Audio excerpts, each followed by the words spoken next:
So I just recently bought another bike. Bought this bike. Hadn't had a motorcycle for a while. Started looking at reviews, trying to decide what I could afford, what I wanted.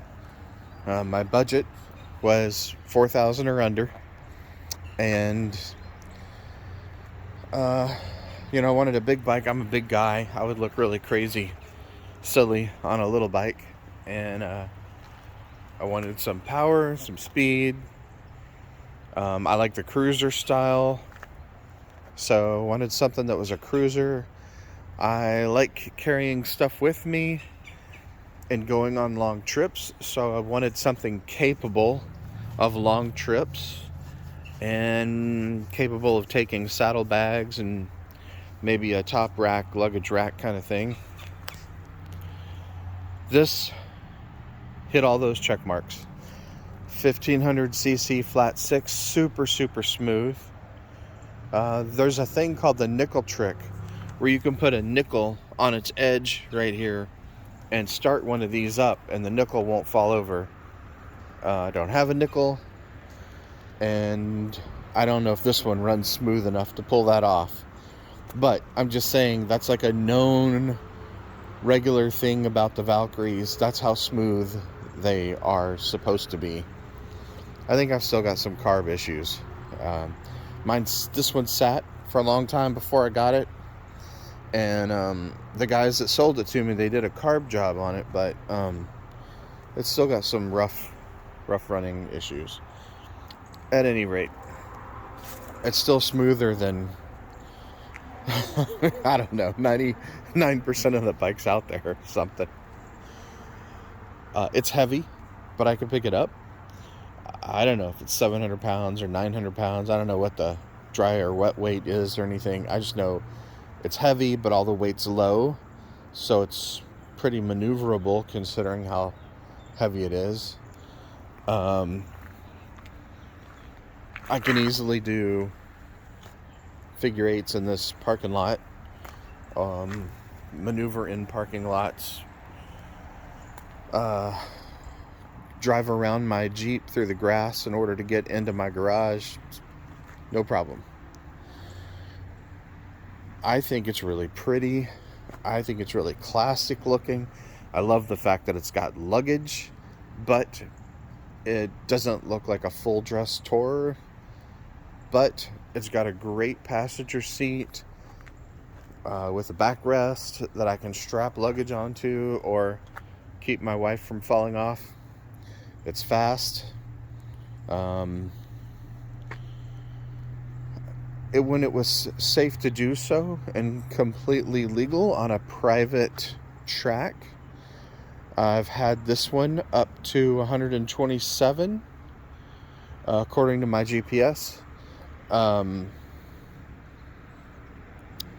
So it had a little bit left. I could probably get a little more out of it. I might try sometime, but that's plenty fast enough for my needs.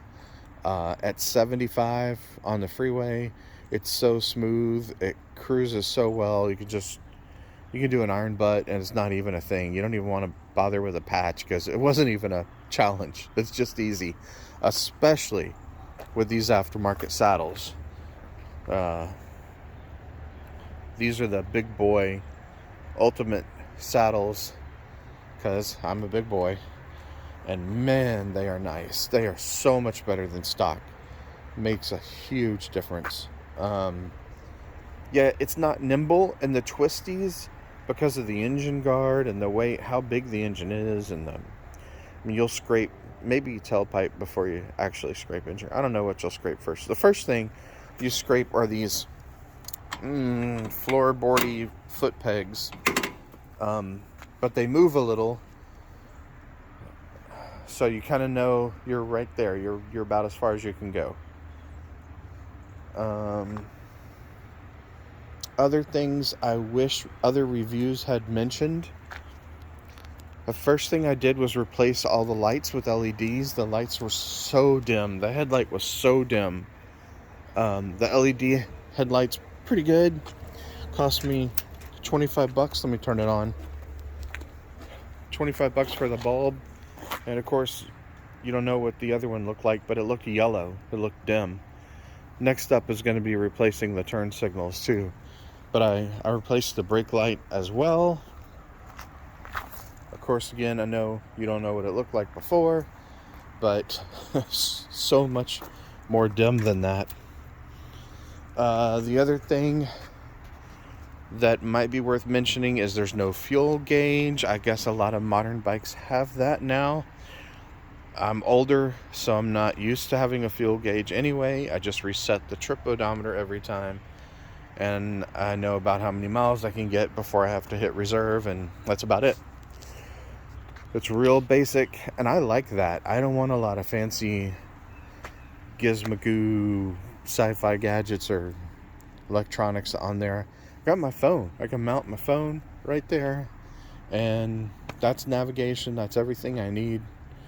Ran a power cord up from the engine. I have a wireless charger. Don't even have to plug my phone in. Just put it right there, and that's it. So I can have everything. I can have speed. I can have nimbleness to do twisties. Maybe not as fast as a, super bike or whatever could do them, but plenty fast enough to have fun. I can lean plenty far enough to feel like I'm leaning. I can carry luggage. I can carry a passenger in comfort. I can only get 90 to 110 miles out of a tank, depending on how I'm driving, before I hit reserve, and then maybe another 20 to 35 miles. So that's kind of an issue on long trips. I got to pull over all the damn time to fill back up. But I've got enough room where I can grab a couple of 1 liter gas thermoses if I really needed to. Trying to think of what else was missing out of some other reviews. Oh, see my silly deer whistles somebody put on here that don't work at all? No, they don't work at all. Like, deers jump out and stop and look at me. There's a lot of chrome. If you like that, fine. If you haven't had that before, that's a lot of time polishing. You drive through the fog like I did this morning. Now when I get back home, I'm going to have to spend half an hour just to do a quick polish. And at some point, if I ever drive it in the rain, there's a couple of hours polishing chrome. I'm not a fan of polishing chrome. But I do like this black and silver look. But if I had my choice, I'd probably have more black and less chrome on the bike. So I'm too lazy to polish all that chrome all the time. Anyway. What else about it? Nobody mentions just how freaking fast it is. It's only 5 gears.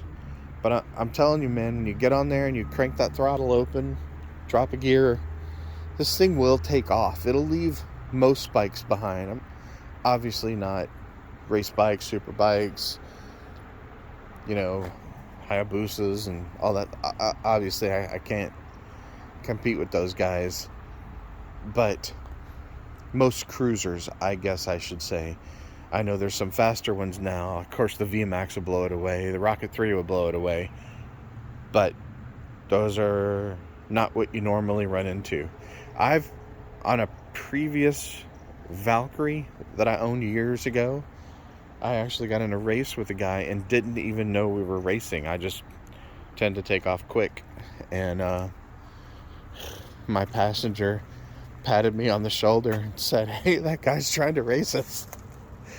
And so that can be fun and dangerous if you're not careful.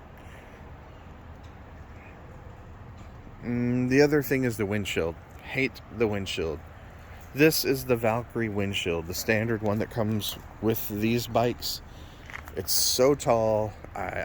My vision is like right through here. I can barely look over it, even if I'm craning my neck up. I feel like I need to cut it down, or I need to. I don't think it'll shift down any. There's not much of a gap here. It won't lower enough. I can't lean it. It won't angle. I may just have to get a different windshield because in the rain or the fog, I can't see. But anyway, those are the things that I just wanted to mention.